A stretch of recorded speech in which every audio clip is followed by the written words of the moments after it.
Welcome back to another episode of Unsolicited Takes, the takes you never asked for. I'm here with Julian. How you doing today? Doing pretty good. All right, Keegan, how you doing?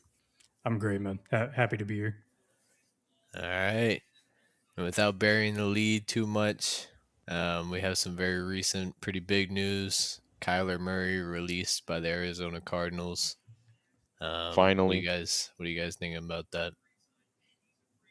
I think this will be a good restart for the Cardinals. I mean, Kyler was good for a handful of years with the Cardinals, but I think ever since season before 2025, the writing was just kind of on the wall that he didn't have much longer.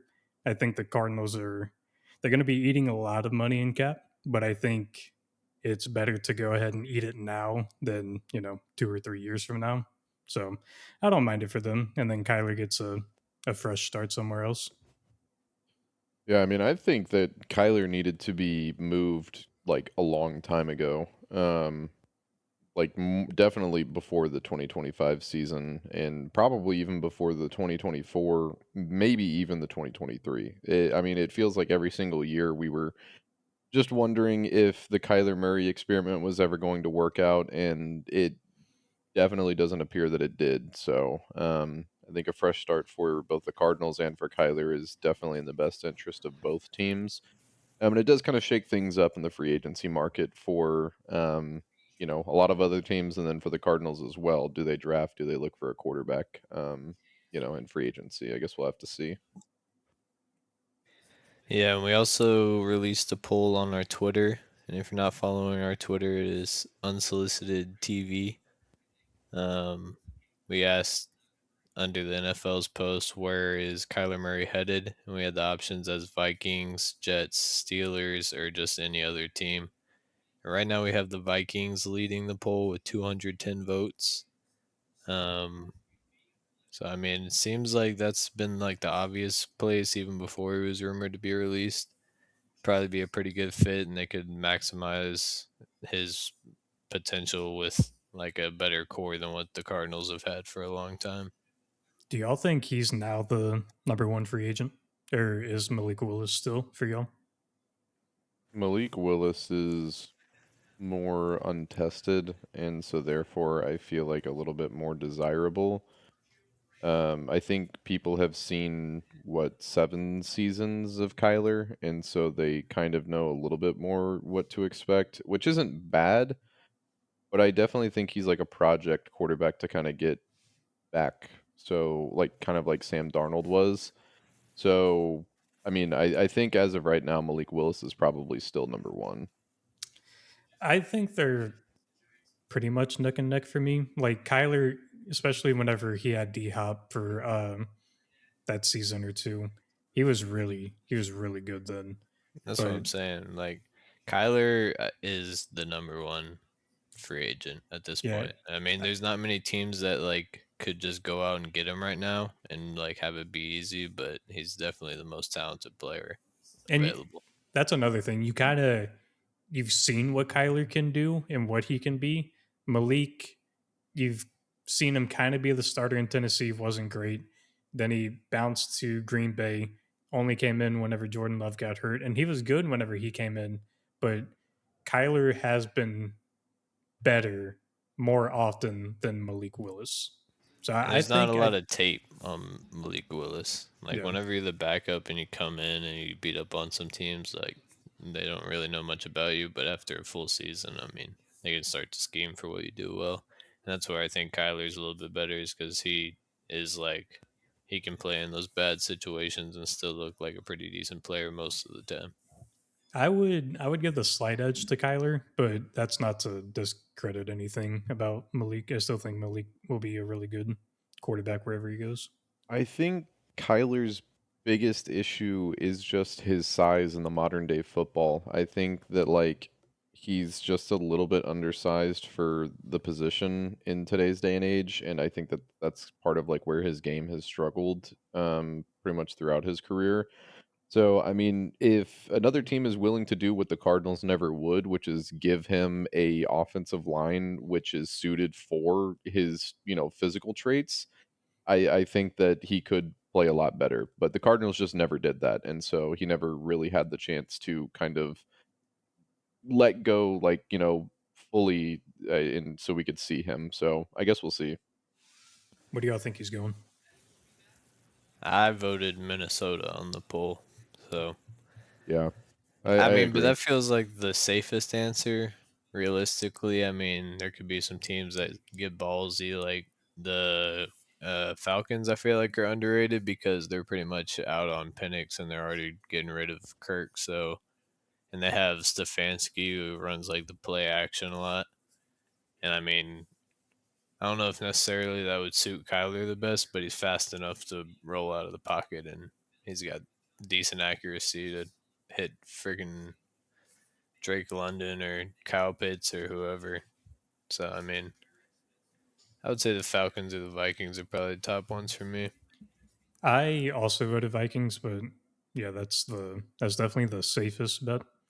I think the Jets would honestly be kind of interesting too, just so Yeah. they don't have to, take Ty Simpson at 16 or at 33 whenever they or if they want to draft him. That'll and you sign Kylie to a 1 year deal, see what you got, and then if not, you can take a quarterback next year. So I think the Jets are interesting. Miami, the only reason I'm going to Miami if I'm Kyler is for the no income tax. Just, sign your little $3 million deal, profit, then go somewhere else. But yeah, I'd say Vikings Jets are the most realistic ones. Yeah, I also voted Vikings, but it's definitely the safe option. I mean, if I was gonna go a little bit less safe, kind of interesting. The Jets are an interesting destination because of the Justin Field situation. They did sign him to a 3-year contract. Year one obviously was not great at all. So it just kind of depends on if Aaron Glenn is like on the hot seat going into this year. We don't really know what kind of a leash that the Jets ownership has given him. They didn't fire him after a pretty terrible first season. So I mean, theoretically, if he is wanting to, give himself the best opportunity at saving his job, if this season is like make or break it for him, Kyler is definitely a safer option than drafting Ty Simpson. I think across the board that just kind of makes more sense to do if he's on the hot seat. So I'd have to go Jets probably.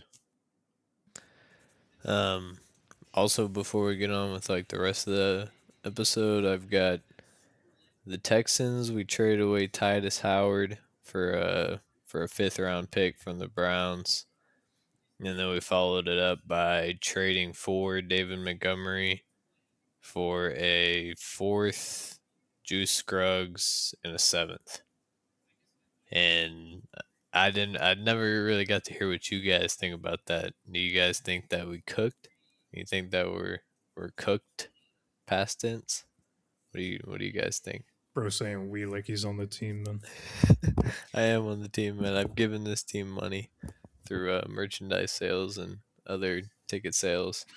So I think it's a good signing. It's definitely going to be better than Joe Mixon, who obviously didn't play at all last year, and then Nick Chubb, who just looks like a shell of himself. And then I think Demont, Woody Marks, that's a nice little 1-2 combo. As long as Montgomery is actually like he was in 2024 and not last season, I think it's a good trade for y'all. But y'all, the Texans really do not care about trading offensive linemen. And I know Drew Scruggs is like terrible, but you also traded Titus Howard. So I think Yeah. we're just getting off the bad money of it all. But yeah, I think just I mean, it was pretty obvious the offensive line players weren't really working for you guys. So emptying house there, while you guys do need an offensive line, it's fine that you guys are like trading away the ones that weren't working out for you guys. I don't see a problem in that. And I mean, with Montgomery, your viable options on the team this year were not viable options. Like Keegan said, I mean, Joe Mixon didn't play at all. Nick Chubb showed flashes periodically, but overall is just not the same player that he was. And then Woody, I mean, he was good, but I mean, just not a good enough offensive line to take advantage of that. And I mean, in terms of running back options coming into this offseason. Jeremiah Love is not going to be a viable option for the draft for you guys. He's just going to get drafted way too high. And I mean, if the Texans don't view Kenneth Walker as a viable option to get a signing in for, then I think David Montgomery is a fine signing. And I mean, theoretically, that does leave room still for them to sign somebody like Kenneth Walker as well. So I don't know. I think Demont. Yeah, I I think think the we're Texans out are at viewing this him point. as a starting running back. Yeah, I think we would probably have him at running back one and have Woody in on certain downs. But I like it for us. It's definitely better than what we had. And it's not as drastic as going for Kenneth. Because if we go for Kenneth and we've got the bad O line and he just looks way worse, then we would look terrible. But at least Montgomery can take contact, like go north and south. That's kind of what we need. But with the offensive line, we just gotta like draft well this year, and I think we're gonna have money to spend the next off season, even with extending CJ and Will. I think we'll still have like a good 50 million or something, so we could hopefully sign a lineman that season, which would suck to wait a year, but that's how it is sometimes, man. All about the draft offensive lineman in the first 3 rounds have been. I would be okay with that. yeah, As you would long as, hope. well, stay tuned for the mock draft later in the episode, and you'll see what happens there at the first round. Yeah, But we are going to and be what? I was just gonna say, and we also will be going through. Speaking of drafting, we'll be going through some information. The combine just happened this past week, so we'll be diving into that a little bit. A lot of risers, some fallers, so definitely be jumping into that. But Cam, do you want to move us on to the next segment? We're going to be doing the second part of the preseason grades from last year, where it was the projected win totals, and we're going to be comparing it to the season they actually had. This time we're doing all NFC. We did the AFC last time. But we're going to be trying to blast through this a little bit faster because it took up a large portion of the episode last time, and we're going to try to hit on more topics today. So if it seems a little bit more clear cut, that's because it is. So first up, we have the Eagles. They were projected 11.6 wins. Um, I mean, they had some issues with the offense this year. The defense, the young guys are kind of stepping up, but now the offense is the problem. What did you guys think? Yeah, their offense was banged up this year. Lane Johnson got hurt for part of the year. That really didn't help him. Jalen Hurts didn't play well. It was a misfiring on all parts on offense. They just were not good this year. Yeah, I mean, just across the board, a lot of miscommunication on offense, created for some awkward moments throughout the season, a lot of questions being raised. And then as far as the defense goes, I think the season got off to a bad start just from game one. And then, kind of past that, just a lot of weird play on the defense overall. But I think my grade for the season on them, maybe like a C. I'm gonna go C minus. I'm gonna go like D, man.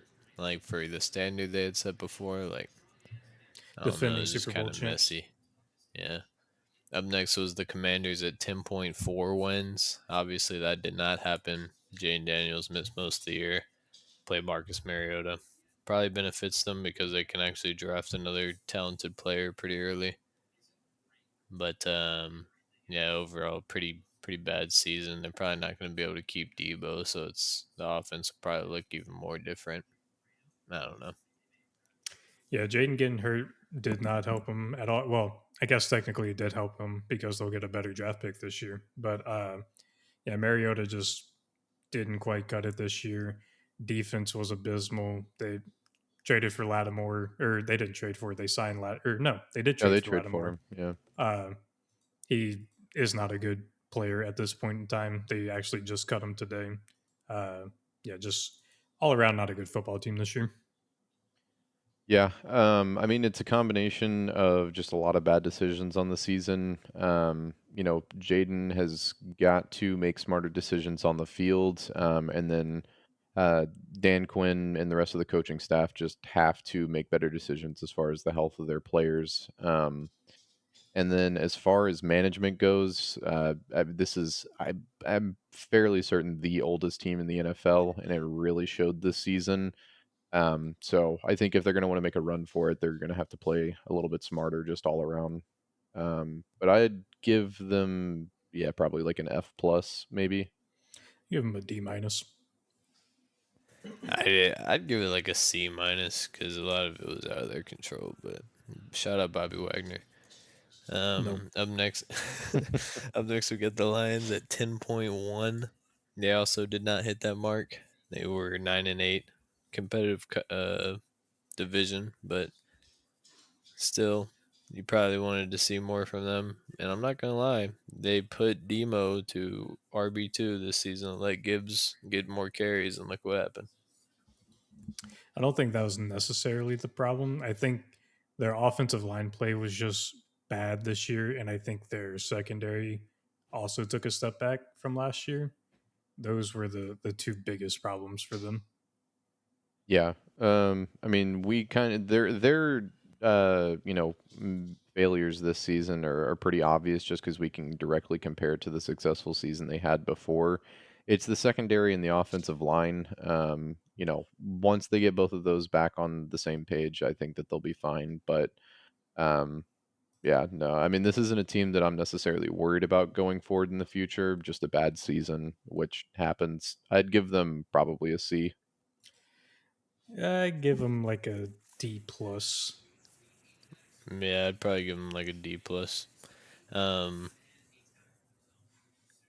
yeah. Also, the Lions, they feel like the Dolphins almost, where it's like Jared Goff is a little bit better than Tua, but they're both like liabilities at times. Gibbs is a little bit better than Achin, but like they kind of carry the team. Good receivers, but it's something about them where they just can't dominate. I don't know if it's just like the franchise culture or what it is, but up next we got the Packers at 10 wins. Um, I mean they had a pretty good season, also 9 wins. That whole conference was just like log jammed at the end of the season. I mean, division.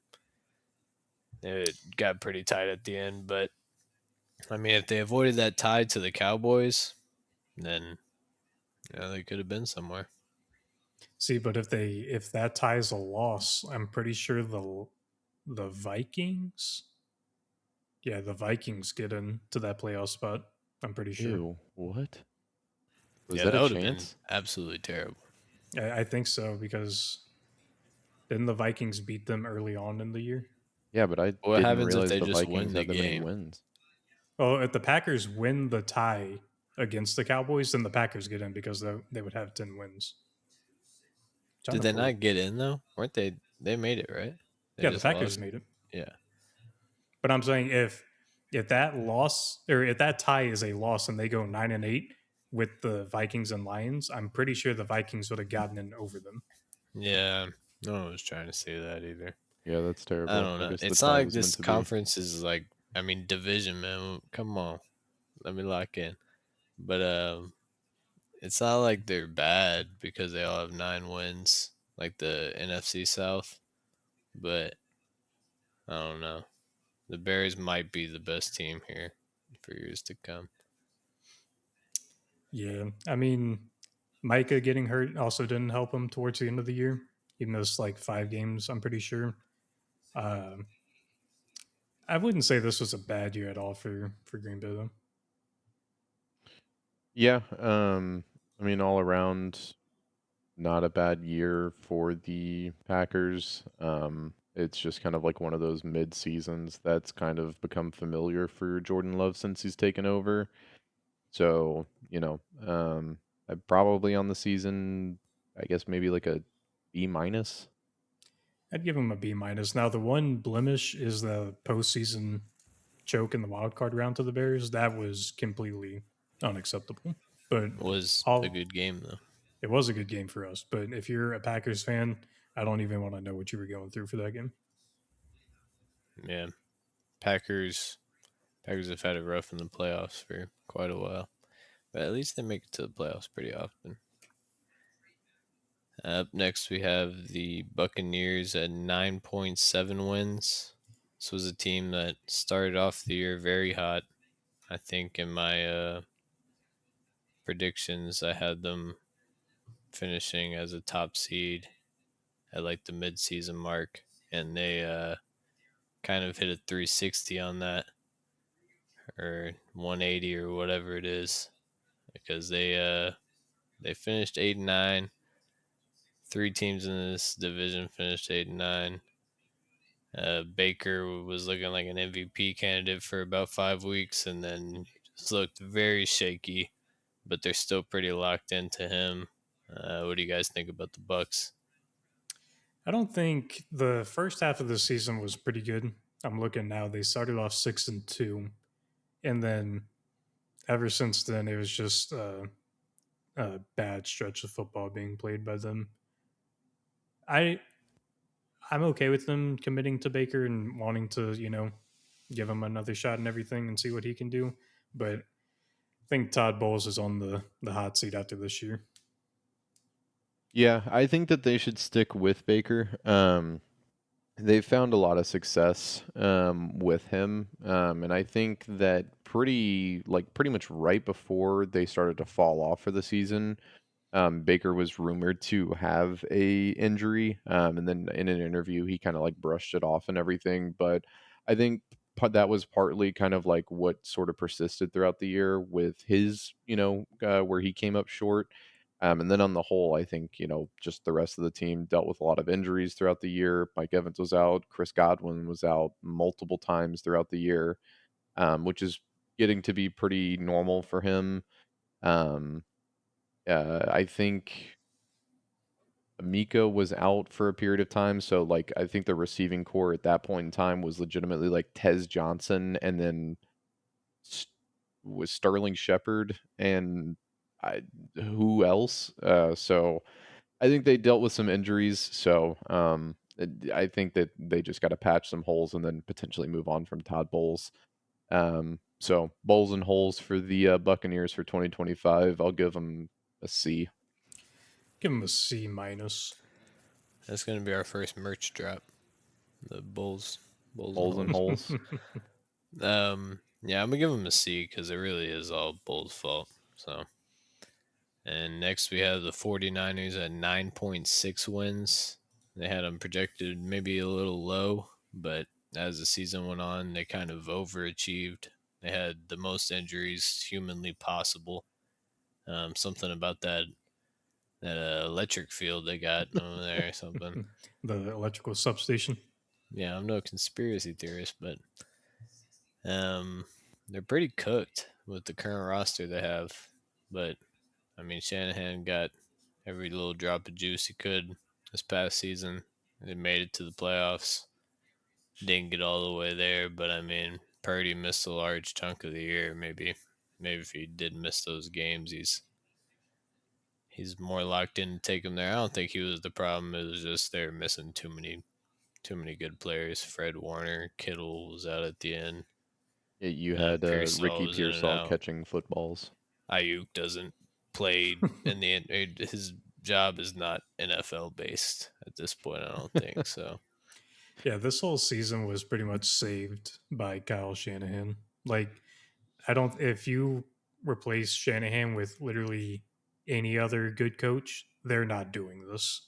Um, that being said, though, Purdy was hurt. Mac Jones came in. I think didn't Mac Jones go like 5-0 as the starter at some point this year? Yes.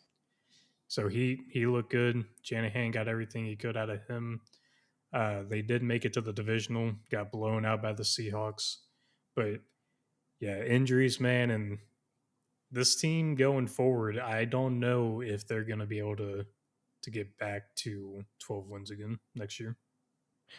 Every time that I say the 49ers have one of the toughest paths going forward into the next couple of seasons, Kyle Shanahan ends up turning that around and making me eat my words. So, I mean, we're really going to have to see.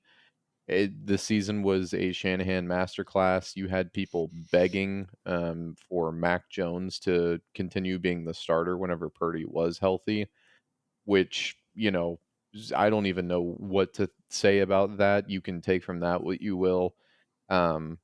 Just literally the most injuries that you could possibly imagine, like Cam said. And, who knows? Maybe if Christian McCaffrey keeps sleeping at night with the Wi Fi turned off in his house, then, maybe they'll keep on chugging. But on the True. season, give them B plus, A minus, question mark, D. I really don't know.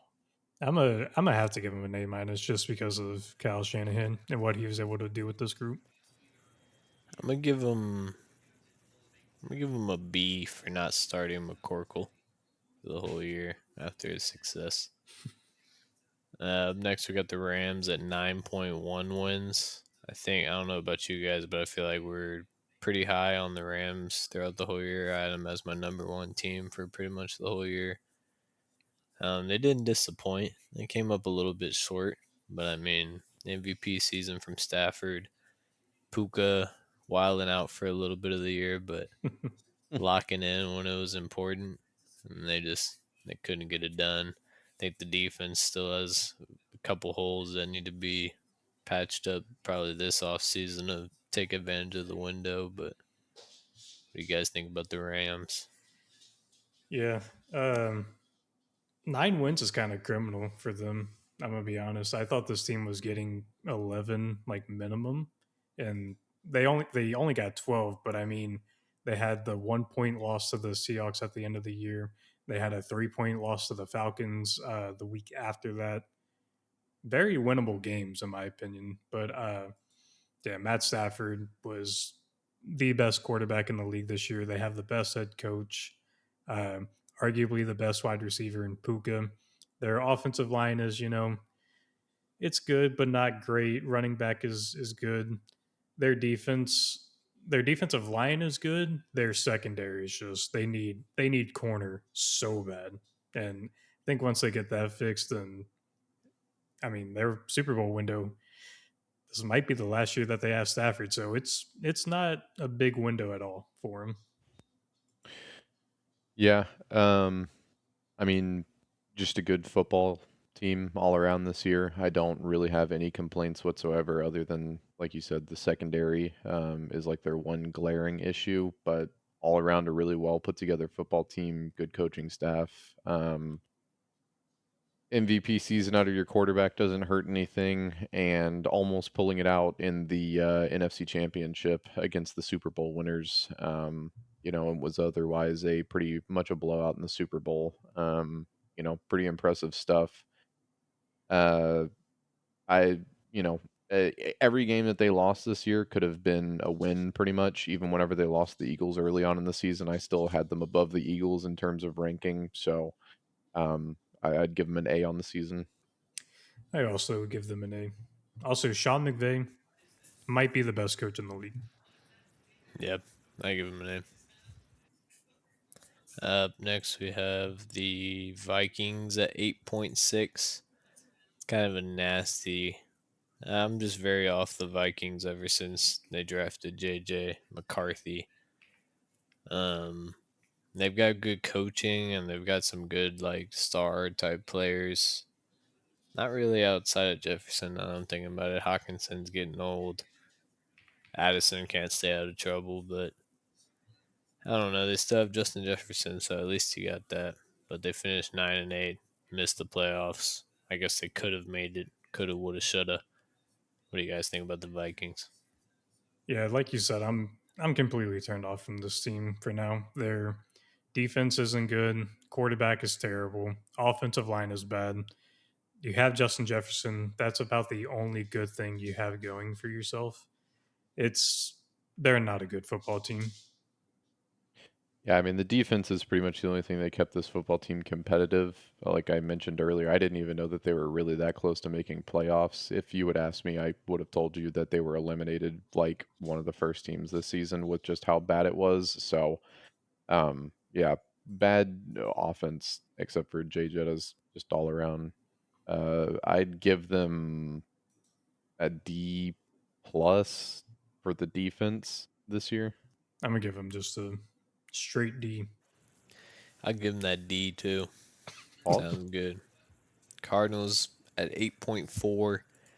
Cardinals, the Holy, whole Gannon era were just mid, just terrible, just bad football being played. Um, not do. I don't think it was Kyler Murray's fault. I'm gonna be team not his fault for Kyler Murray. it's a good But team to be on. yeah, 3 wins. Played Jacoby Brissett. Just Kyler probably wasn't even that injured. You were still playing Brissett. Just disgusting. And they got rid of Gannon, which is the first step, but they got like who would be most teams like seventh or eighth option of head coach out of everybody that was available. So they didn't really win, but I guess it will probably be better than Gannon, so it's still a win for them. And they get to take a top five pick, so I think they'll be all right. But what do you guys think about Arizona? Yeah, this was. I don't want to say 100% Gannon's fault, but this is like 90% on Gannon. Was just not cut out to be a head coach. I don't even want to say he's a good defensive coordinator. I think he's just an okay defensive coordinator. Um, yeah, you're starting Jacoby Brissett over Kyler Murray whenever Kyler is probably healthy. You have Marvin Harrison Jr., who, albeit hasn't looked great, but he has also looked good. You have Trey McBride. You have, you know, not a great defense, not a great offensive line. You're kind of stuck between a rock and a hard place, but you do get the third pick this year in the draft. Yeah, this is one of the worst put together football teams I think I've ever seen before in my life. And that's not an exaggeration. You look at the players on this team, and it is some of the most washed, but also just untalented players that you could ever string together on a team. I wouldn't think Arizona is that hard of a place to convince people to move to. I know it's hot, but it is still close to the West Coast, so I don't know. I think it really is just primarily Gannon. I would give this team an F minus on the season. I give him an F plus. Give them an F. I think that averages out to an F. Yep. Yeah. Terrible, terrible franchise. We got the Falcons at 8.4. Sorry, Cardinals fans, by the way. It sounded kind of harsh, man. If you're a Cardinals fan, shut up. Stick with your team. I got the Or Falcons don't. at 8.4 wins. They finished with 8 wins, so they're kind of on the money there. They were just really held back by quarterback, coaching, um, rough spots on the defense that will probably get rougher due to the fact that one of their first round picks is he's not going to probably be back there, at least not immediately. And they Yeah. traded a pick to be able to take him, so now they're kind of out on this draft. Unless they trade back in. What do you guys think about ATL? I think the only reason they stayed at all relevant this year is because of Bijan. Uh, this team should be a lot better than they are. You have Drake London, who's a good receiver. You have Kyle Pitts, who's a good tight end. You have Bijan, who might be the best running back in the league. Now, your defense isn't great, but you can look over the fact that this team took Michael Penix at 9 last year or 2 years ago and expected him not to get injured whenever he had all of those injury concerns coming out of college. Then you go back even further, you gave Kirk Cousins the most money in free agency ever just to bench him the following year. I This has been mismanagement, bad coaching, all around just bad football for the Falcons. Yeah, no, I mean, this team is what could basically have been the Cardinals' same situation, except the Falcons seem to have just previously found themselves really lucky as far as drafting goes. I wouldn't even say that they have a good people in charge of drafting because, it's been so inconsistent. We got, Bijan, we got, um, Kyle Pitts, we got Drake London, and then all of a sudden, the last couple of years, it's just been stinker after stinker after stinker. So, eh, yeah, no, I mean, what are we doing at quarterback? I never liked the Raheem Morris hire. Um, so now that they've moved on, I think that maybe they can try to figure out the identity of this offense. They tagged Kyle Pitts, so he's not going to be going anywhere. So I don't know. They've got obviously some newer found issues to try to figure out on the defense, but overall in the season, I guess I'd give them like a C plus. I'm gonna give them a D plus. They should have been a lot better. Yeah, I'll give him a C minus. Seems fair. Up next, we have the Seahawks at 8.3. Obviously, people didn't think Sam Darnold was going to come out and drop back like he does. They didn't think JSN was going to be on fire for the first 12-ish weeks. And the defense was also reminiscent of the Legion of Boom era for the first time in a while. You guys think about the Super Bowl champion Seattle Seahawks? I mean, top to bottom, all around, this was the best football team in the NFL this year. I don't. There's really not a whole lot to say about them. Yeah, not really any comments. I mean, just overall, very, very impressive season. And congratulations to all the players who did win the Super Bowl this No, year on the yeah, Seahawks. Actually, they've one got you thing. know. No, you're right. They've got enough glaze guys. I don't think they Shout out need to. Sammy D, man. Yeah, shout out. Shout out A Kalen plus. Carter. I'd give them A plus. Yeah. Yeah, A plus. Up next, we got the Chicago Bears at 7.8 wins. They didn't know about Ben Johnson, I guess, because they won the division. They had 11 wins. Caleb Williams looked really good. Um, the run game's still a little questionable. The offensive line improvement showed, and I think they it looked a little crazy when they took Loveland, but he started to pop off towards the end of the season too. So now they got Dunze, DJ Moore, Loveland, can probably trade Komet, and then just work on the defense a little bit. And I think we got ourselves a contender in the future Indiana Bears. Gary, Indiana, shout out. Yeah, I think the Bears, their season was good, and Caleb Williams did take a step that we all wanted him to take. And I think a lot of that is because of Ben Johnson kind of making the offense catered around him and his strengths. Ben Johnson really elevated this team. Their defense, I still don't like where it's at. They really need defensive line. I think two or three safeties on their defense are free agents, so who knows if they come back. Uh, yeah, all in all, this was a good season for the Bears. Um, I think that this is a team that found a lot of success this year because of Ben Johnson, and I think going forward, if they're going to continue finding success, it's going to be because of Ben Johnson. Um, I I think he's kind of the glue that holds this team together. And going into his second season, we'll really get to see if he's able to keep that pace, and if Caleb can keep consistent with that. As of today, a little while ago, their center, Pro Bowler Drew Dahlman, did retire early at 27, so that was a bit surprising. But all the work that they put in last offseason for the offensive line, it would shock me if they didn't, immediately try to fill that position going forward as well. But I'll give the Bears a minus on the season. Give him a B plus. I'll give him an A. That was a good ball. Good ball being played. Up next, we got the Panthers at 7.2 wins. I think they finished right above that. Oh yeah, they won the division. Would they play round one? They took the Rams pretty far in round Yep. one. Oh yeah. And they Final beat the drive. Rams in the regular season, right? Yep. Yep. So, I mean, Bryce Young got me feeling Brycey. Had some tet ball being played.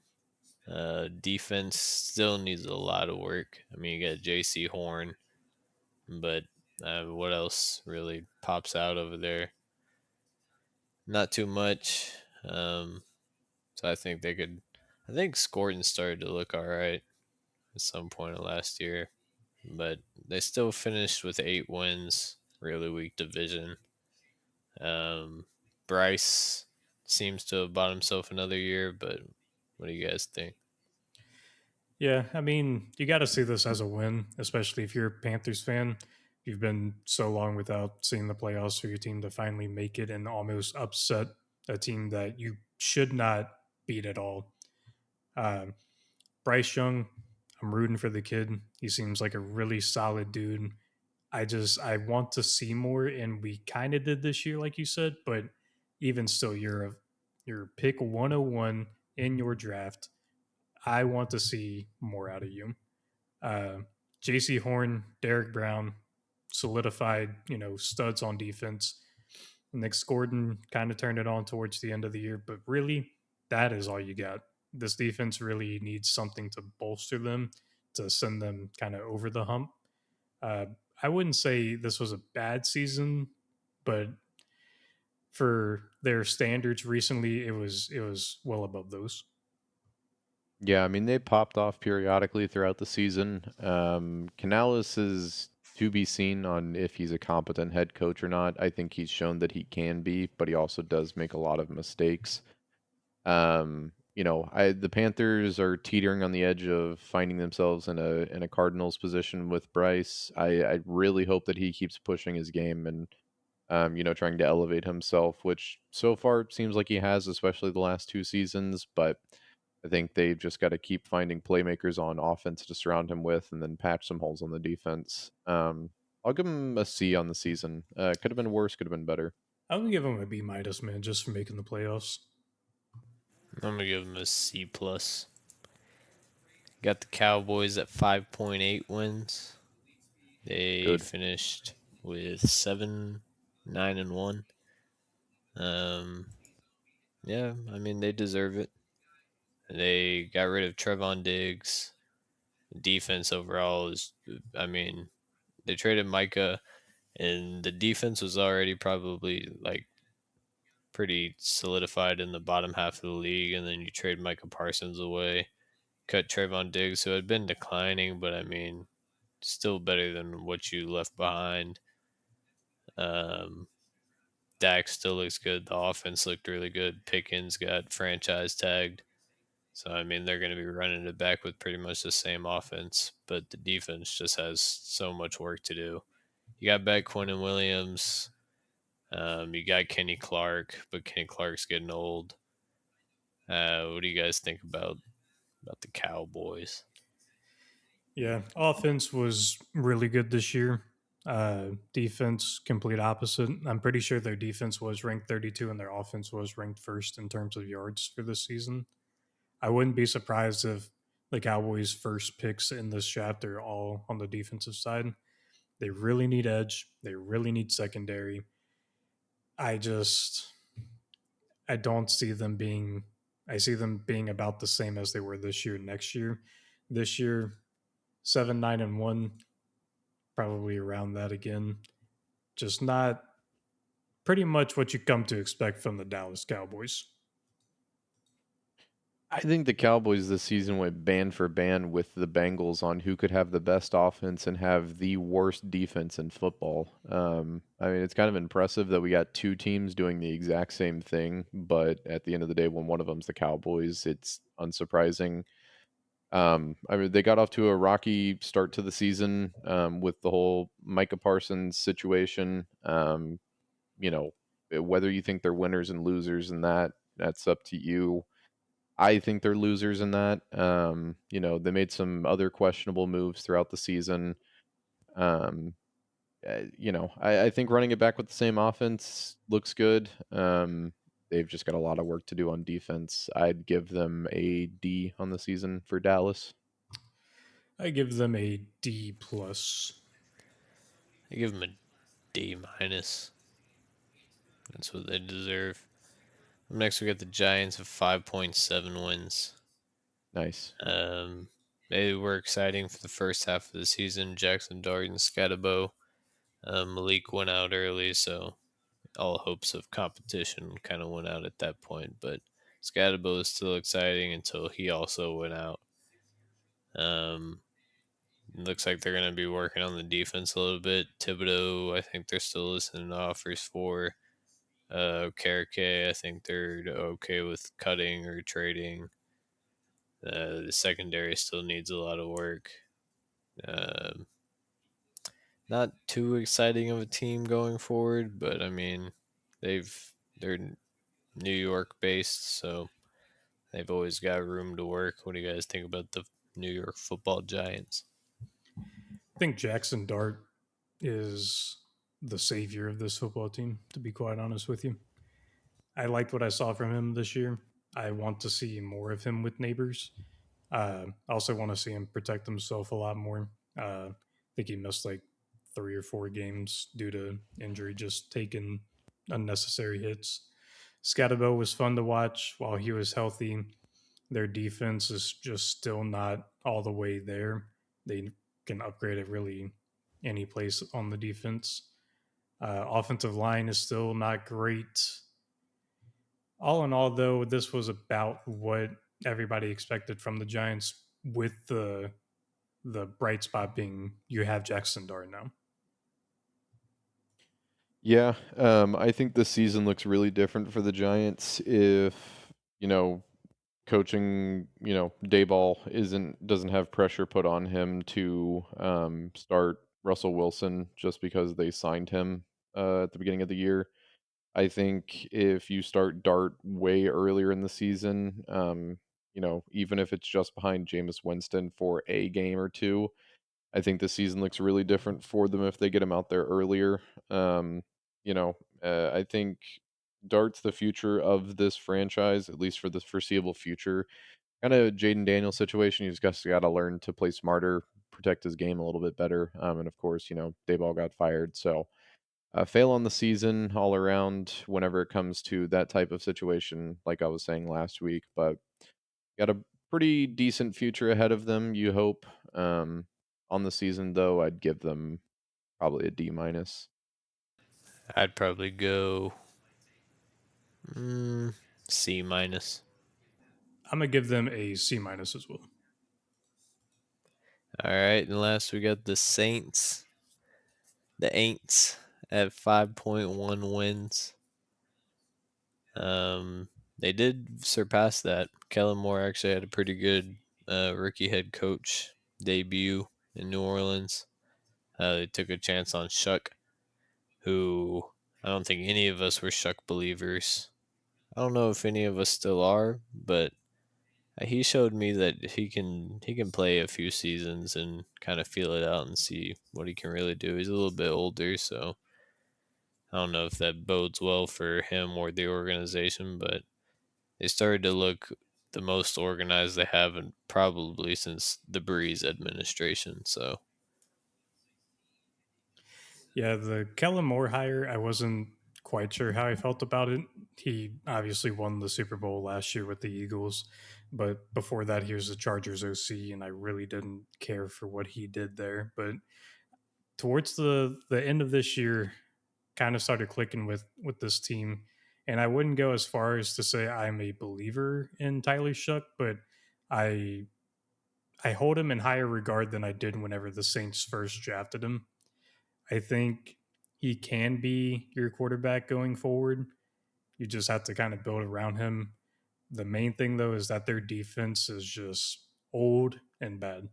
You pick a pick a position on defense, it is upgradable 1,000%. And also running back Alvin Kamara, he's not as spry as he once was. But all in all, I wouldn't say this was a bad season for the Saints. I think for a team that was bottom of the power rankings and wins, consistently all season long, you would think that you would rank them lower. But honestly, out of all the bad teams that came out at the end of the season, I think the Saints are one of the ones that has the most potential going forward. Um, Kellen Moore showed that he's competent. with stringing together a team. This team is not wholly his own yet. He's only in his first season this past year. And he showed that the quarterback that he ended up taking, which was raised a lot of question marks, can play competent football. So I'm excited to see things going forward on the season. It was a rough season overall, so I can't rate them very highly, but I'm also not going to put them, at the very bottom. I'd give them a D plus. I'm gonna give them a little bit higher than that. I'm gonna give them a C plus. I am actually going to give them a B minus, man. I don't hate it.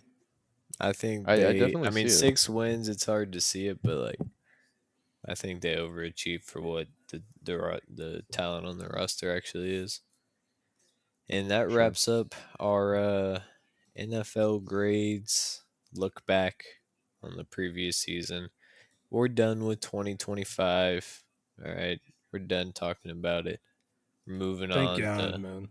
yeah, we're moving on to better things. Um, Up next, we're gonna be diving into 2026 combine winners and losers, and kind of what it means for them as their draft stock, but also what teams could be looking out for them or where they could get picked at this point going into the draft. Just a little over a month away, month and some weeks away. Do you guys have any early combine winners or losers? I mean, my one of my bigger winners, I wouldn't necessarily he's my biggest winner, is Mike Washington Jr., running back from Arkansas. Ran the fastest 40 for running back, had a 1.51 10-yard split, which I think is towards the higher end all time for a running back. I tweeted out about this and it seemed like it got some agreement on it. He could have jumped up to being the second running back taken just from his combine workouts. Uh, his 40 was a 4.33. His broad was a 10.8. Vert 39 inches. He got a lot of comps to another Arkansas running back, that being Darren McFadden. I wouldn't say he's quite that good, obviously, but for a draft class that is not very loaded at running back, he could be a solid day two pickup for somebody.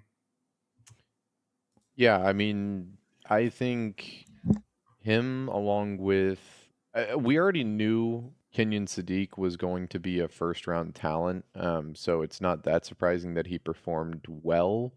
But he didn't just perform well; he performed fantastic at the combine. Unreal speed that he showcased in the 40.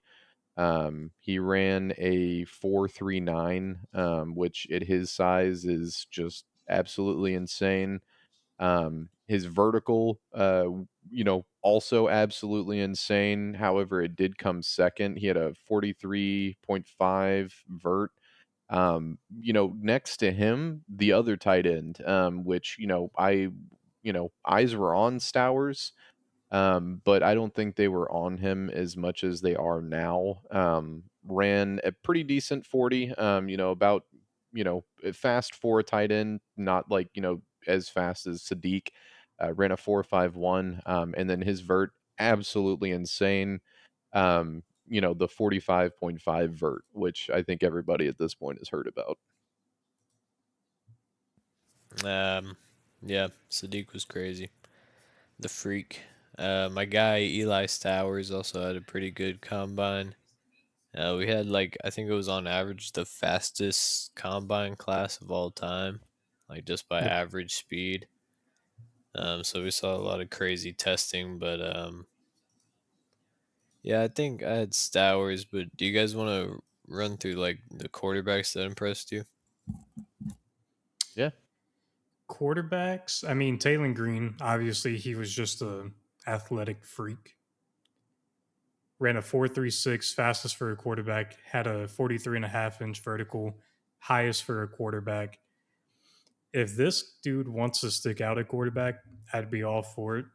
I really think he could transition to wide receiver or maybe even tight end, but I think he could make a really, really good wide receiver if he wanted to go that route. Now, quarterback, he's still got to develop, processing, accuracy, stuff like that. But, you know, just athlete wise, he was off the charts. Yeah, I mean, a really great prospect all around. I think comparison wise, just with the athleticism, reminds me a lot of Jalen Milroe. From the combine or from the draft last year. Um, we haven't gotten to see much of Jalen Milroe, but I think that Taylon Green is somebody who could, kind of have like a similar sort of draft situation, gets drafted to run backup, for a team with a quarterback here for the time being. But gets to show their athleticism out. Maybe he gets drafted to somewhere like the Rams and puts him in a good position to eventually start. But he's definitely got the athleticism. It's just going to take some time to get the skill set underneath his belt. um, Other than him, um, kind of want to know your opinion, Keegan, on Mister Sawyer Robertson out of Baylor. Did you get to see much of his combine play? Didn't, but I'm looking at the numbers right now. They're not terrible. Like 4.64, 1.61, 10-yard split. I mean, his accuracy in the throwing drills wasn't there. Um, yeah, I mean, he could be, you know, a decent backup, but yeah, I really didn't like a whole lot what I saw from him. I pretty much just saw a lot of what people were saying. There's athletic ability there. He's got a decent build for quarterback and for the position. But outside of that, he's just going to take a lot to kind of get up to speed as far as where a lot of the other, especially in the last couple of years, the quarterback talent that we've seen. Cam, what quarterback did you like? I am a believer in Taylor Green. He played in the SEC, so you can't undervalue that. Arkansas wasn't very good, but then he came out and put together possibly the best combine for a quarterback ever, considering his size and all. A guy that I expected to do well that didn't really do well is Sawyer Robertson. Seems like people weren't really liking how his throwing motion was looking, and he also didn't test super well. So that's somebody that I thought would do a little bit better. And then the Haynes King fella, you know, I think he'll be a good backup. I think he'll serve a team well as a backup throughout the probably a good 10, I'll give him a 10-year career. Got that Davis Mills type beat. Yeah, he's got that gene in him. Are there any quarterbacks that y'all didn't like what you saw? Because I I got mean, one locked and loaded. Sawyer Robertson, like I said, wasn't great. I'm kind of off of him now. I didn't think he'd be a good starter, but I don't think he'll be picked, and if he does, it'll be very late rounds. Let's This talk about may. this. Let's Oh, talk go about ahead. this Diego Pavia kid. Okay, yeah, that's kind of where I was going. It's what I figured you'd want to jump into. Don't like him at all. He doesn't make. I put this on Twitter too. Also gained traction. Doesn't make special throws. He's really small. The attitude I just don't care for. If I do think he will end up getting drafted. I said on Twitter that he probably won't, but I do think he sneaks into maybe the 6th or 7th round. I just don't like this kid at all. There's nothing special about him whatsoever. Yeah, no, there's not. I mean, he plays with some imaginary. I mean, it might be a real chip on his shoulder, but it just seems imaginary. It seems like, Seems forced. yeah, everything seems forced, and even if it's not, just the fact that it feels that way is bad. And even his game is kind of forced. He's very limited on his throws. He's short. I mean, any problem that you judge Bryce Young for current day is a problem that Pavia would have, but even worse because he doesn't have the arm talent. He Or doesn't the have attitude. many talent. He has the ability to escape and pick up some yards with his legs, and he can hit a good throw if he has a clear pocket or he rolls out and it's a little bit clear and his receiver's wide open. Like, I don't know, he can compete for a backup role. Like, he can be a Dylan Gabriel type of guy. I think that might be his comp, actually, Dylan Gabriel, but I he think he is his just not great. I think Dylan Gabriel's probably better than Pavia, which is not saying a whole lot. I just it's the attitude. It's one of the worst that we've ever seen, especially out of a position where you typically don't want to see a whole lot of attitude. Um, it's the arm talent. You watch his gameplay.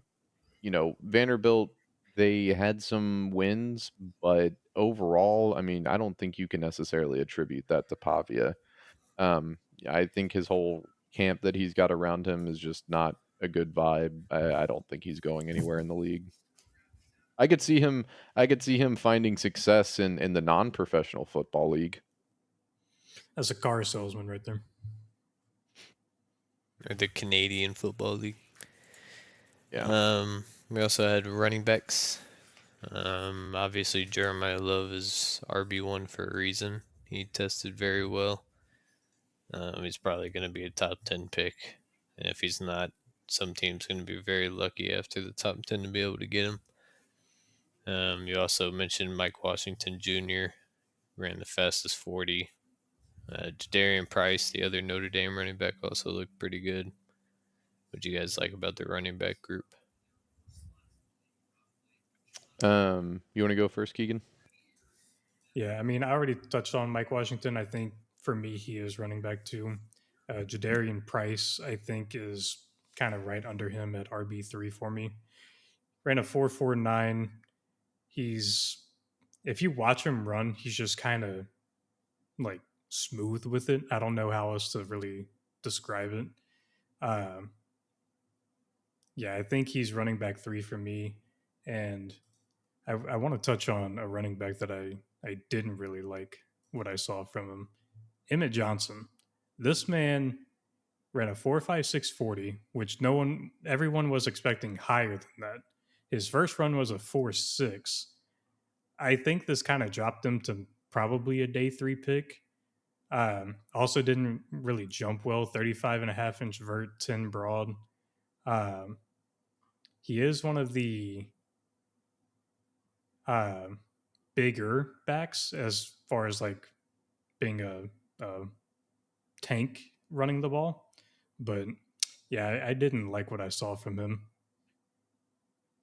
Yeah, I would agree. I think we pretty much saw the solidified three running backs really worth taking in this draft. I think pretty much everyone below them I just wasn't super impressed with and are going to be depth picks, later in the draft. Jeremiah Love, clear cut, all around really impressive. Mike Washington, really, really impressive. Um, and then I would agree with the statement there about Emmett Johnson. I just he's a very you know just run in a vertical line type running back. But he doesn't even necessarily have like I didn't see the explosiveness out of him that you would like to see from your typical, run in a straight line running back. So I definitely think his draft stock fell pretty far. But other than that, Mike Washington, Jeremiah Love, and Jadarian Price, I think pretty good stuff out of the three of them all around. Yeah, I think Jonah Coleman, a lot of people are also high on. I mean, it'll probably be pretty serviceable, but I don't think it'd probably be anything special. Emmett Johnson Uh, also had at least bench press reps out of the running backs that participated. I Yeah, do want to understandable. highlight Seth McGowan real quick. Ran a 4.49, had a 42.5 inch vert. He did have some off the field stuff that kind of, you know, put a tamper on things. Was playing football for Oklahoma in 2021, then transferred to New Mexico State and then Kentucky. I think this could be a very interesting running back for someone on day three, maybe even the back half of day two, just for the explosiveness from him. But I just wanted to highlight that 42.5 inch vert is pretty crazy for a running back. Yeah, he tested pretty well all around. For receivers, we had Brennan Thompson run a 4.26, pretty high up on the all-time leaderboard. Also, my guy Xavier Thomas from LSU ran 4.28. But out of this group, I really like Deion Burks out of Oklahoma. He just like tested really well all around. And I also think he'll just be able to come into like a lot of teams and play like a valuable role pretty early. Um, and there was a lot of good looking receivers. The 40 is also kind of weird for receivers because a lot of guys don't like run as fast as you would have thought they would, but just depending on like what type of receiver they are, that it really matters to you. Like Carnell Tate ran a 4.53, but I mean we all know that Carnell Tate is not like a middle of the pack speed receiver in this draft class, so you just got to kind of judge that not really based on the 40, but just like game speed for these receivers. But would you guys like? Like Chris Brazel, the second out of Tennessee, ran a 4.37, which I think people thought he could run a little bit faster, but it's not like a make or break type thing. He's 6'4", 200. Uh, NFL actually has his comparison to Christian Watson, which I kind of like, but tall, go up and get it type receiver. Uh, yes, I would say him. And then a guy I didn't, or I think kind of hurt his draft stock a little bit is Malachi Fields from Notre Dame. Came out and ran a 4.61, which was, he's 6'4.5" to be fair, but I think a lot of people thought he would run a little bit faster, and he just did not get to where most people thought he could be.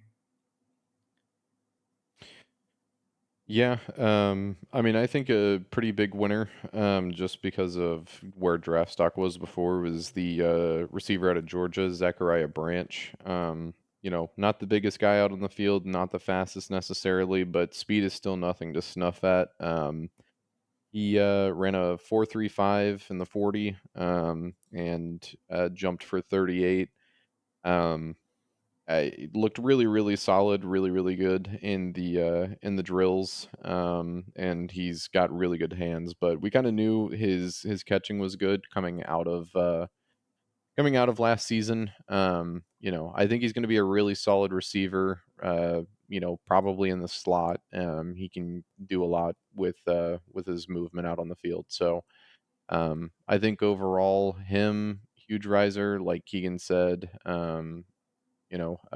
Chris Brazel, the second out of Tennessee.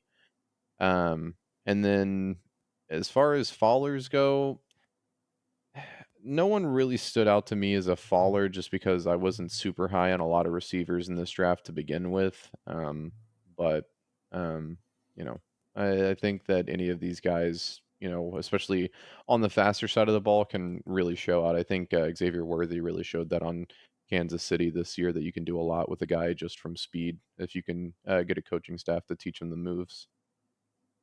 What about you, Cam? Who did you like? Like I said, Deion Burks. I think he's gonna be a stud. Um, also like the Alabama receiver. I think it's maybe Jeremy Bernard. Oh yeah, He didn't have like the best testing, but I think he is also going to be able to come in and just play like a valuable role pretty early on. And then I do think my guy Xavier Thomas is gonna. I think he's gonna be a special team star if nothing else. His rookie year.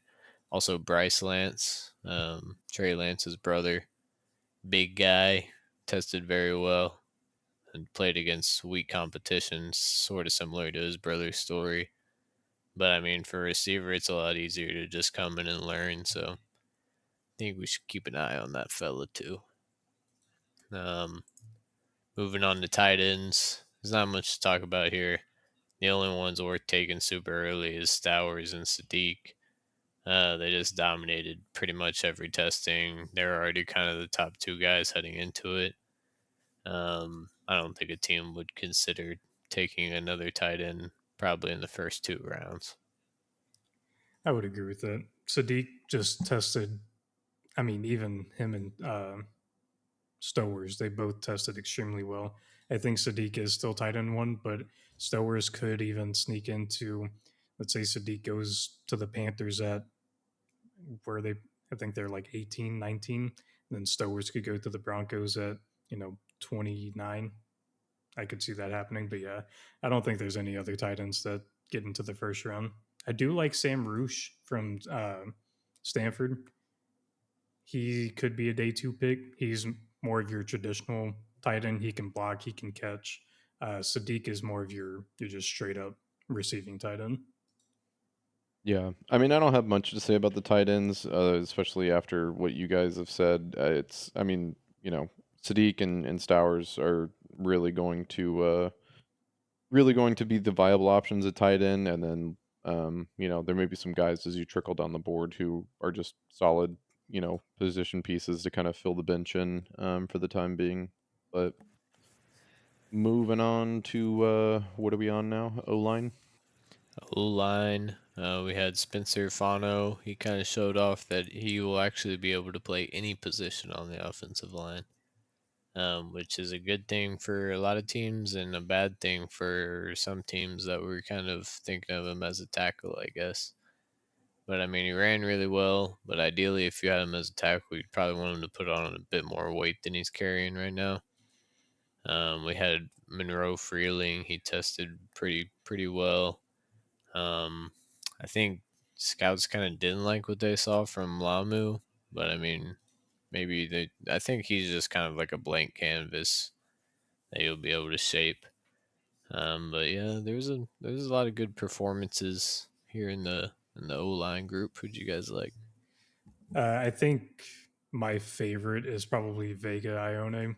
I know he's projected to already go in the first round, but I think without question, he probably, regardless of position, he is the best offensive lineman in this draft.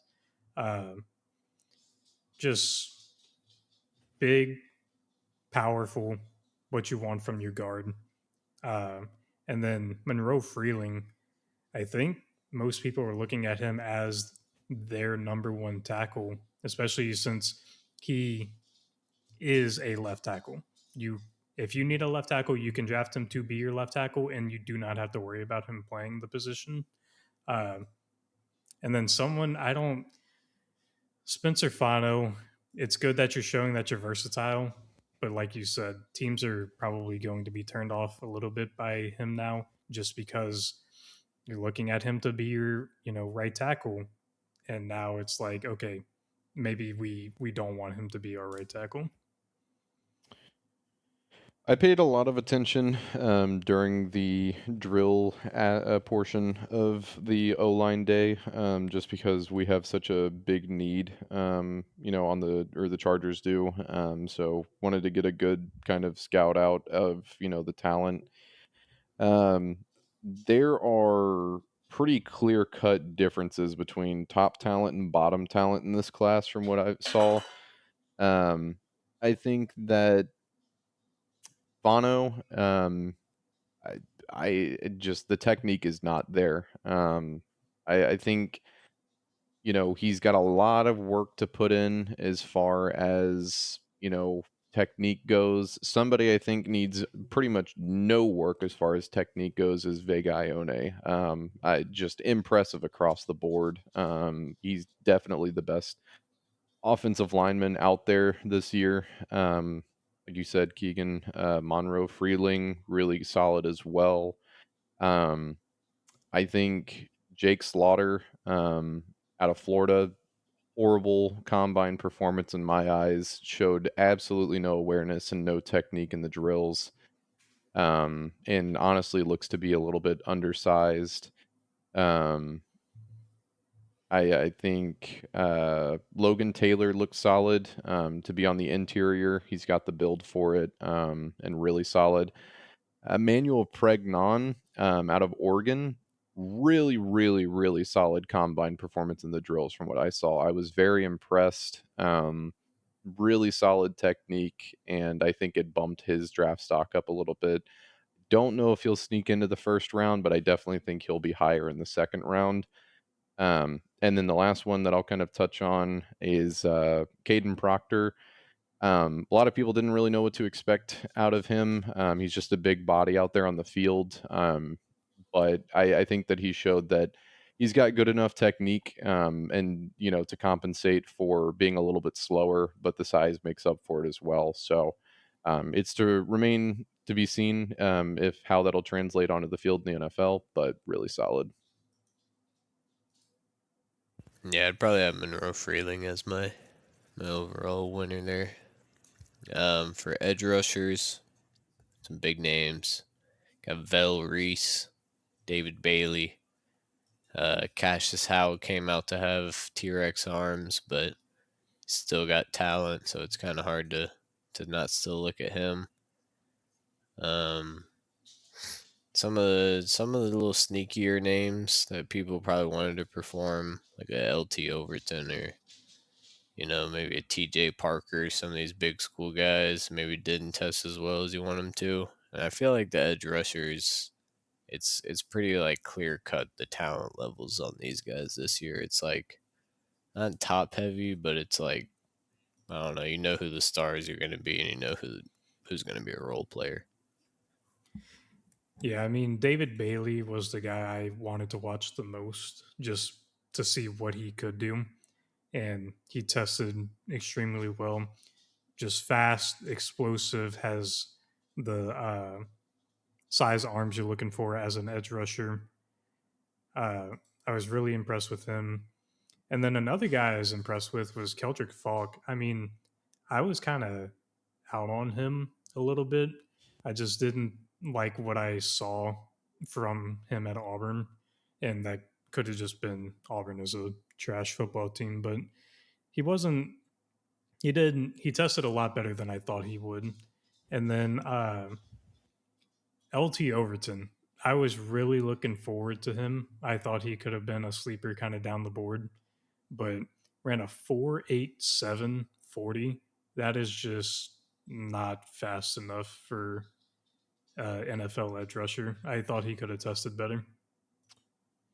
Yeah, I mean, I didn't get to watch too much of the Edge stuff. I'm kind of still going back and kind of looking at the highlights and everything. But what I did see was the LT Overton speed. That's just kind of, yeah, you can't really work with that as an edge rusher. So I don't know if he's going to want to make some sort of a move as far as like position. Maybe move to the inside. I really don't know at his size, what his options are.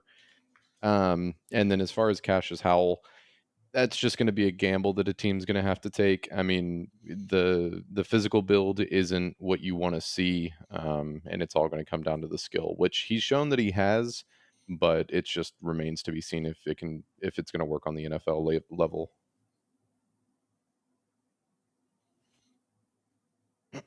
Yeah, um, I think there's a lot of NFL starting guys from day one in this class, but there's also a lot of guys that are gonna be hedging your development of them based upon the inside, the defensive tackles and such.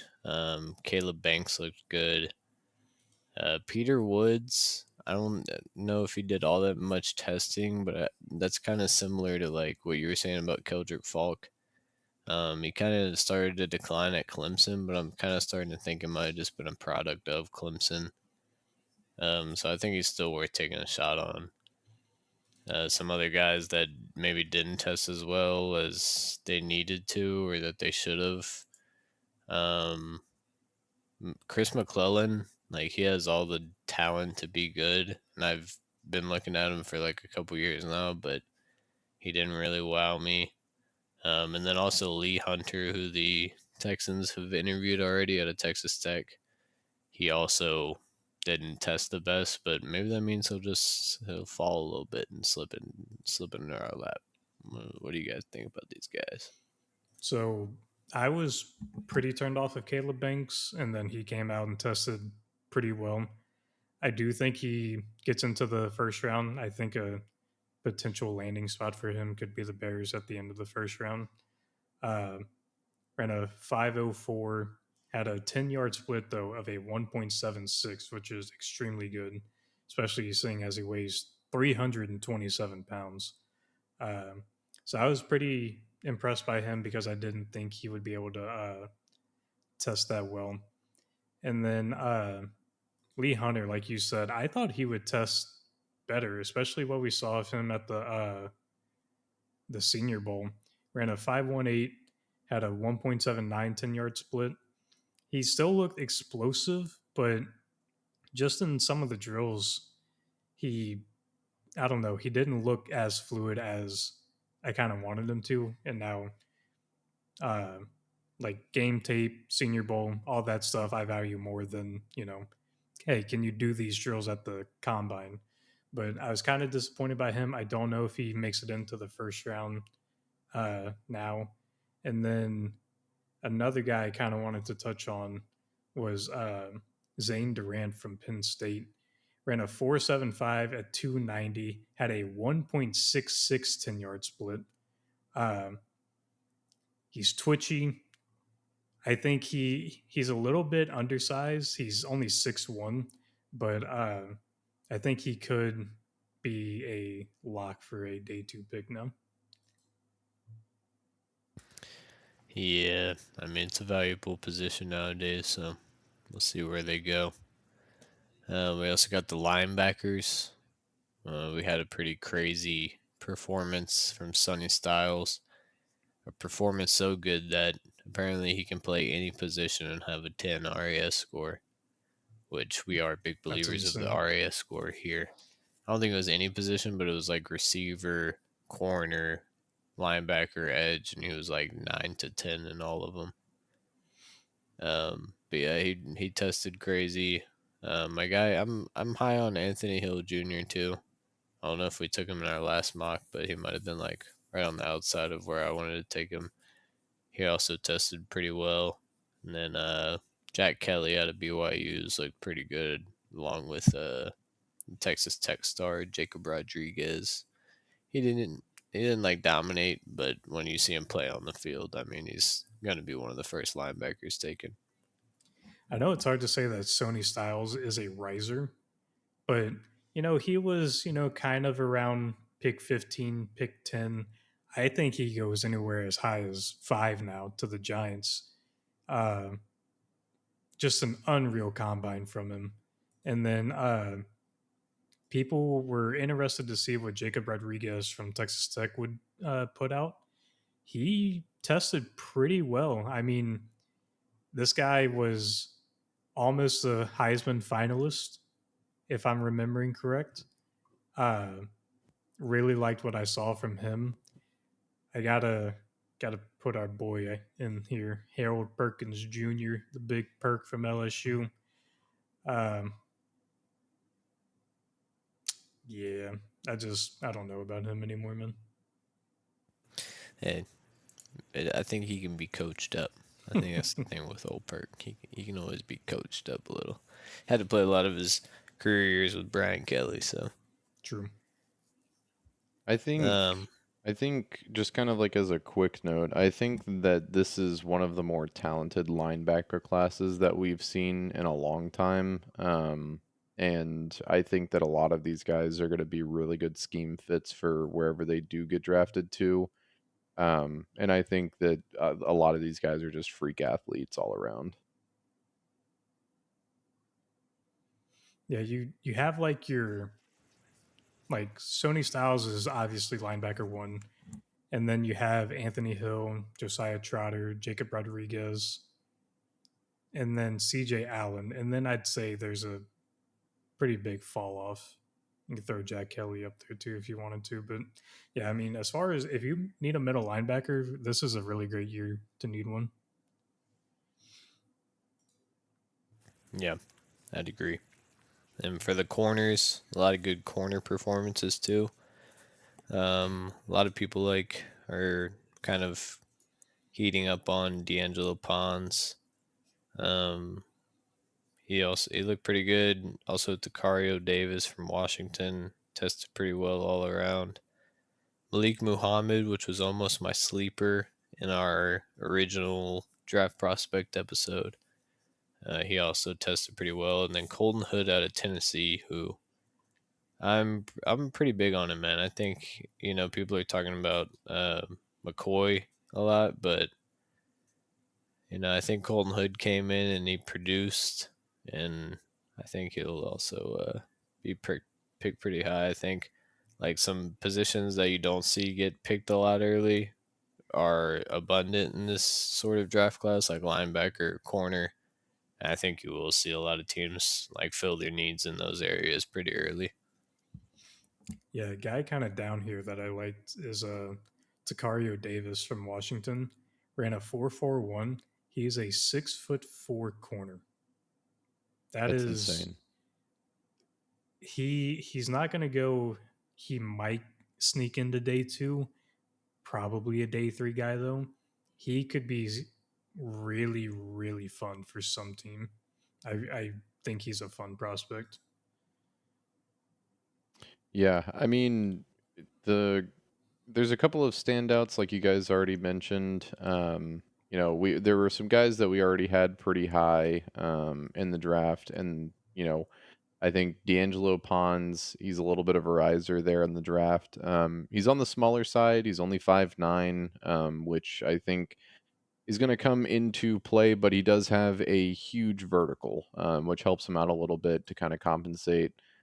Just a really explosive player all around. But yeah, I mean, outside of that, just really solid corner performance. At the combine this year.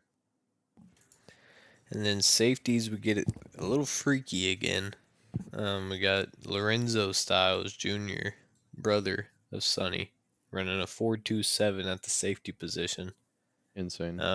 He might be a little too light to play some linebacker, but I mean, given the genetics we see, there's no limit to what he might be able to do. So I think he also boosted his stock a lot just off that 40, which 40s aren't indicative, but when you do something like that, it kind of puts a lot of people on notice. Also, Dylan Dynaman from Oregon had probably an overall winner day at the safety position. Tested well in like every category. My boy Wampa out of Iowa, he did all right. I would have liked to see him do a little bit better. And then also AJ Halsey, I would have liked to see do a little bit better. But what happened with your boy Emmanuel McNeil Warren? I thought he could have tested better. I didn't hate what I saw, but 4.52 was a little bit slower than I was hoping he could get to at least the 4.4s. 4.52 though isn't bad. His vert though, he's 6'3" and a half and only jumped 35 and a half. It's not bad, but like I wanted to see more and I thought I would get more. I do think he is potentially back into the first round still, but probably more so of a day two guy now. Um, and then I do want to touch on, I don't know if you guys, or we talked about it a little bit earlier, but the Caleb Downs stuff that was going on at the combine apparently has a degenerative knee issue. Some NFL guys are saying it's not that big of a deal and that they're not, afraid of it. Some are saying, they wouldn't touch him as partially torn meniscus. I mean, at the end of the day, this guy is still a top five player. I don't see why you would be held up by that, especially if you think that he is fine. So I don't think that drops him at all. And then this Jalen Kilgore guy from South Carolina, I was pretty intrigued what I saw from him. Ran a 4.4, had a 37-inch vert. His broad jump, though, 10.10, which is extremely well for a safety. 6'1", 210. I think he is probably solidified day two pick now. And then the biggest riser in all of this is Dylan Theineman, like you've already mentioned. Yeah, Thieneman is all around biggest riser. Put himself on the map. He could potentially have, depending on positional need and what teams are looking for, he could have snuck himself in the first round. So that remains to be seen, but great performance for him all around. Um, Another, you mentioned Jalen Kilgore, another, riser in the from his performance, Bud Clark out of TCU. Um, you know, just he's played a long time in college, 6 seasons at TCU. So some of the earlier seasons, I think he was injured, was kind of like what held him out. But he's got a lot of experience on the field, and he tested pretty well all around. So that's he could be, day 3 pick probably. If y'all had to pick one winner, I feel like there's two real options, but maybe not. Who would you guys pick?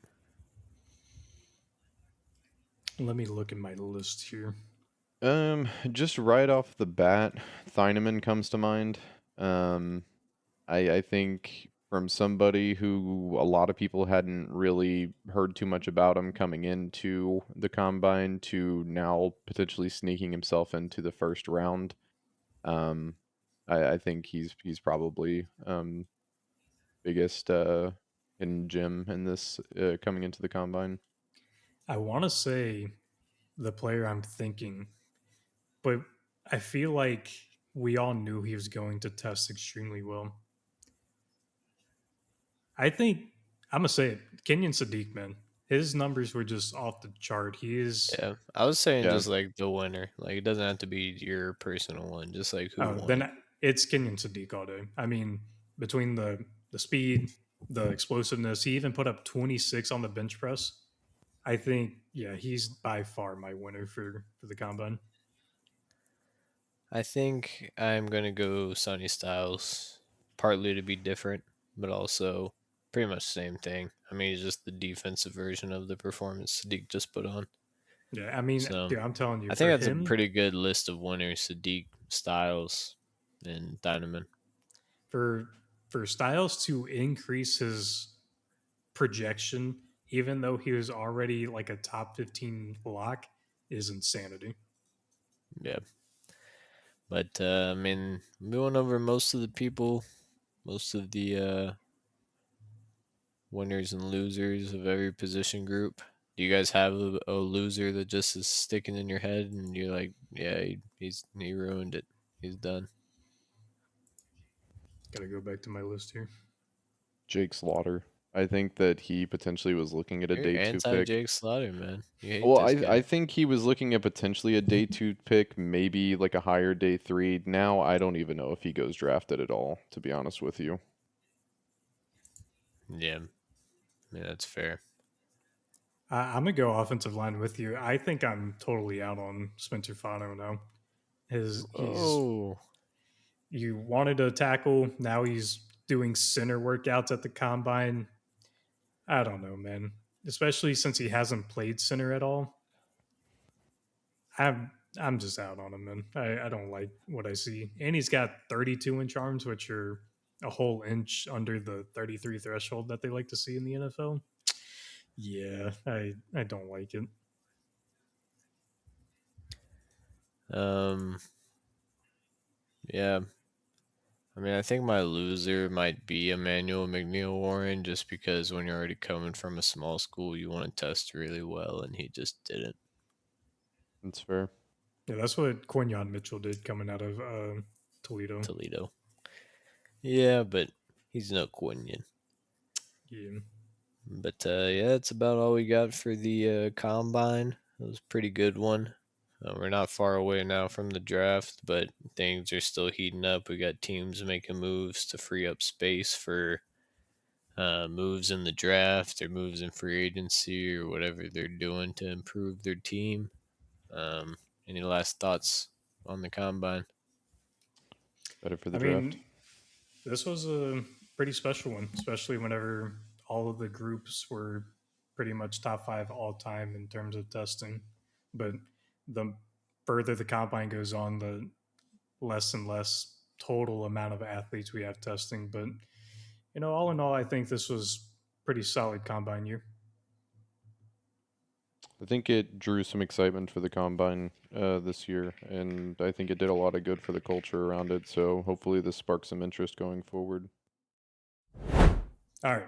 Welcome to Mock Draft 2.0. Guys, who's going 101? I think we just got to stick to our guns on this one. I don't know, man. Could be somebody else. It's Mendoza. Fernando. Mendoza. All right. Jets at 2. I think this is edge all day, and I have the edge I want. Yeah, Yeah, it's got to be Vel or David Bailey. I think it's Bailey, man. yeah, I think I'm gonna say Bailey on this His one. upside is just great. Cardinals at 3. Who y'all got? I mean, I don't know, man. I mean, Maybe Jeremiah Love, Noah. they I could like use receiver help as well. I mean, they got Michael Wilson and Marvin Harrison. I think that's good for now. the Jeremiah Love pick, man. Call me crazy. I like either Love, Maui Noah, and that's it. I mean, I just think after Genty going at 5 last year, and really running backs kind of struggling to show why they're like top picks the last couple of years, I think you probably don't go running back, but that's just me. So Maui Noah is what you're saying. Yeah, I think so. Yeah. Got to build the trenches before you can rebuild the quarterback position and a lot of the playmakers. Titans at 4. I think this is also edge. Yeah, I think it's either Vel Reese or Carnell Tate. I could see Carnell Tate finally get a weapon for uh, Cam Ward. I think Solid just gets his guy though. Someone he can coach up, be elite. Yeah, I'm cool with that. Giants at 5. I like either Styles or Downs here. I really like Styles. Yeah, we can go Styles. I'm cool with Styles. Browns at 6. Could I see think they Tate gotta going go here. receiver. Yeah, probably Tate. Even though he probably doesn't want that. This could be offensive line too, though. This could be like a Monroe Freeling. They get their franchise left tackle. I mean, I guess if they're rocking with Shadur, do you get Shadur more protection? Do you get him another target? He's got Judy. He's got Fannin. That's really it. Keep Tate in Ohio. I kind of like it. Yeah, Yeah. might as well. Commanders at 7. I think We this can is go Bane all Bane. day, man. Yeah, Yeah, it's gotta be. No other they pick need here. they need edge so bad. Saints at 8. I like Downs here. I like Sadiq. I like Love. Jeremiah Love. It's good, I really Jeremiah like Love, man. Sadiq. Yeah, I'm thinking this one's probably gonna be Jeremiah Love just because they don't. I mean, Kamara's not gonna be around for too much longer, and he's a star. I think 8's a pretty safe position at this point. He might get cut for the draft. The way people are Chiefs at cutting people 9. nowadays. Chiefs at 9. I think the Chiefs could go a lot of different directions here. They could go offensive line. They could go receiver. They could try to fix their defense. I mean, this could be like Mansour Delane. Be a little bit of a reach for him, a little bit high, but I mean, That's perfect for him, man. Yeah, I'd go Delane or Tyson. go Delane. CBU once again, man. Bengals at 10. They could take Downs. They need downs. I mean, they also need edge. Need D tackle. They need an offensive tackle. I mean, Yeah, I would I think say Freeling or Downs. I'm cool with Downs. Kind of like Caleb Banks, man. You think? 10? 10 is a 10's a little little crazy. wild. I mean, this We'll is give either him like Falk or Caleb Downs or Freeling. I like give him Downs. Caleb Downs, man. Miami at 11. This could be Jordan Tyson. Let Jalen Waddle be your deep threat. Jordan Tyson more of a slot. It's true. I I feel see like it. they just need a lot more than receiver, man. Their secondary is terrible. Yeah, but they got a Packers guy coming in. Packers had a lot of receivers. Yeah, they were all wide receiver twos. Yep.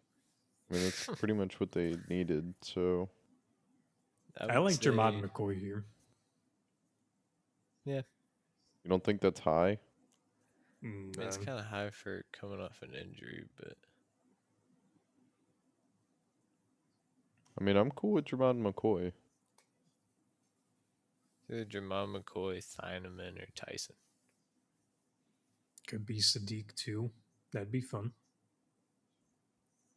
Mm, I think more realistically, probably someone on the O line or just I couldn't name you too many Dolphins corners, man.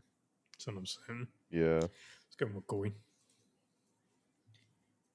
Cowboys at 12. No Delane. They said they would trade back if they're in this situation. We don't No need to Jermon trade, but McCoy either. who would they take in a trade back? We're thinking Could about it be that way. Keldrick Falk. Need edge.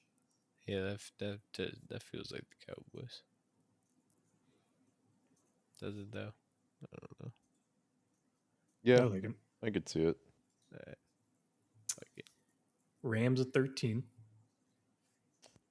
This could be secondary. Top two options are off the board already, so they could go offensive line. They might They like could go Lomu. Jordan Tyson. Man, they already got Opposite of Puka to Puka. do all that, man. Put him opposite Puka though. But they kind of do the same stuff. That'd be like having Cup and Puka again.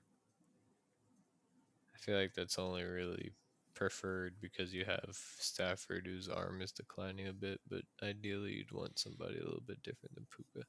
Could go Monroe Freeling. Could be Freeling, could be Fano, could be I like Lomu. Freeling. I don't like Freeling Left tackle. Freeling. stops free falling. Yeah. Replace Havenstein. I like when we did Ravens at Tyson to the 14. Ravens in the first one. I think that was nice. Gives Lamar a nice safety blanket type option finally at receiver. You don't think Kenyon Sadiq could jump up far enough to go to the Ravens?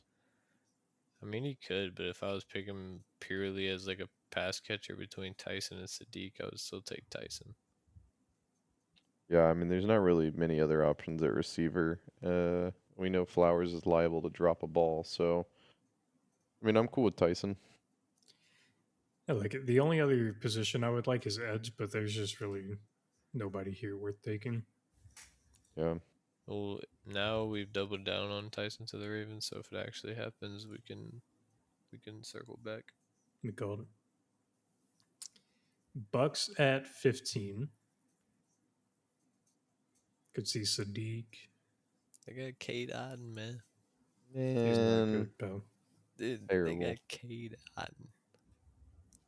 No hate on him. Um, Caleb Mike Banks. Evans Keep him in probably Florida. leaving.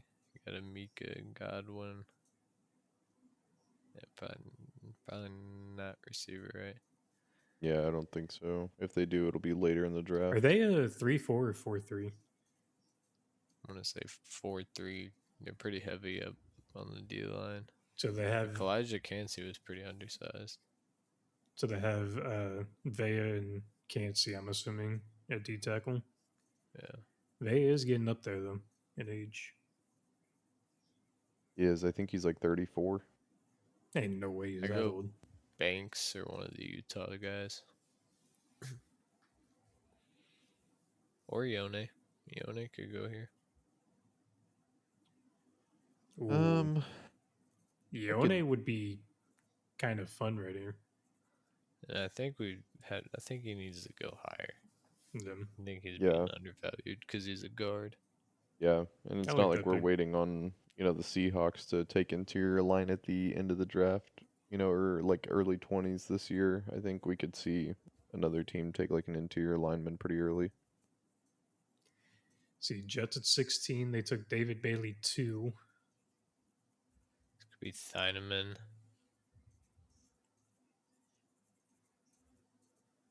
This could be Thieneman could or Thurman. be Banks. I don't hate Caden that. McDonald. I could also see Caleb Banks. This could be a Peter Woods reach. Peter This could be a Woods. Ty Simpson sneaky pick.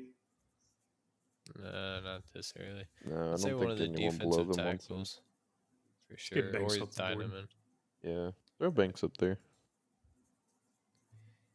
Lions at 17. This is They offensive feel line. Lomu. Either Lamu or Fano. Fano. One of the Utah guys. Let's give him Lomu. I like that for them. Vikings at 18. This is Thieneman. Yeah. Yeah. Place the hitman. I think this is Sadiq. Yeah, I mean, I don't know who else the Panthers would take here if he falls all the way down to 19, which I kind of don't even think will happen at this point. But if it does, I think the Panthers wouldn't be able to pass him up. Yeah. Get I him off could the see this boat. being like Peter Woods or like defense. But yeah, give Bryce a little safety blanket. Who do we take? Falk? Yeah, Keldrick Falk. Mm, Need linebacker. I mean, at this point, it wouldn't be crazy to take one of the lower corners, but I mean, Golden Hood. linebackers Golden probably. Hood. I like Yeah. that. Yeah. My Steelers at 21. I think this is either receiver or corner. I don't like Terrell.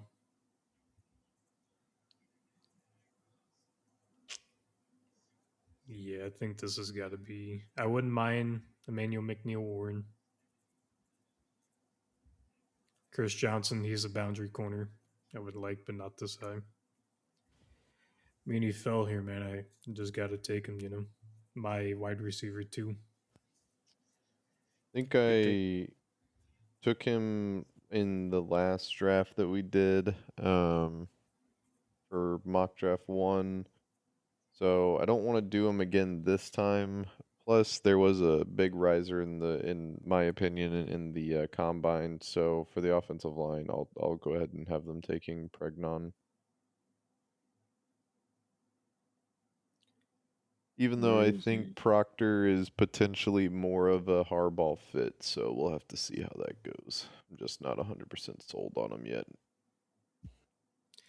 Eagles at 23. I could see this being Proctor. Yeah, I think it's got to be Proctor if he's not Yeah, taken Proctor. yet. Or Keem Mesidor. Nah. Mm. Go Proctor. Browns at 24. They took Carnell Tate at 6. I think I like Fano here. Yeah, if he falls all the way down here, they still get an offensive piece on the line. Play him anywhere. Bears at 25. This could be Peter Woods. Peter Woods feels kind of good. Caden McDonald feels kind of good. Manuel McNeil Warren, if they can't bring back any of their safeties. I Is there a think center Quan here? Brisker already said he's not coming back. Yeah, there's not a center here worth taking with Dahlman retiring. Yeah, not this high. I like Peter Woods. Yeah, I'm cool with that. Good run Bills at defender up front. 26. I think the Bills need Ty Simpson here. No. Really restart the. Don't know about that one, Bill. This could be an Omar Cooper, Casey Concepcion. This could Yep. be an Akeem Mesidor. I think maybe KC could go here. Kind of like Omar. I was just thinking because KC could catch some underneath stuff, and then hopefully Keon can be like your red zone guy. What are Yeah, you gonna do with hopefully. Shakir? Shakir is more like a vertical slot guy. Have KC running some unders. What's your pick, Julian? Omar or KC? I'm gonna go KC. Oh, 49ers at 27. Could also be Um, receiver. that'd be how many receivers would that be? Or that would be the 5th in the first round. That's a lot of receivers. It is. This could also be an edge replacement. This could be Mesidor.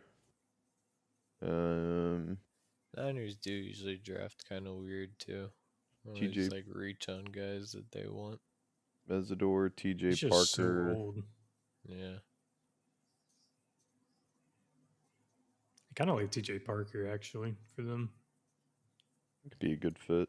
Kind of like that. Either him or CJ Allen, maybe.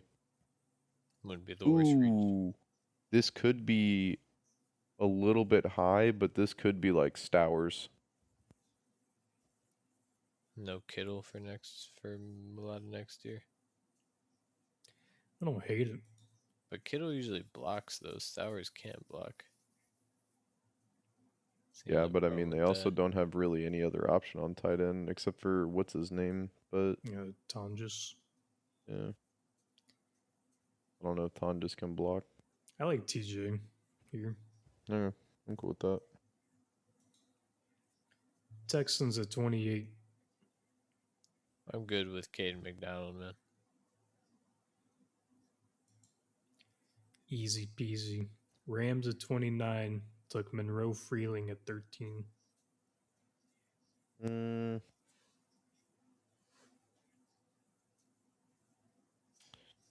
Still like Stowers here. this could be what's his name? The corner, a little bit down the D'Angelo board. Pons. Well, him too, Pons, and then is what's his name? Uh, Chris Johnson. I think I like Pons here, man. I'm cool with Yeah, that. I like Pons, man. Broncos at 30. This could be Stowers, Stowers, however you pronounce it. I I believe like it is Stowers here. Stowers.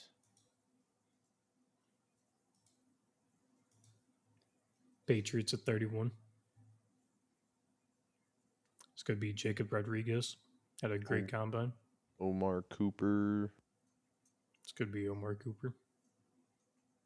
I like Rodriguez.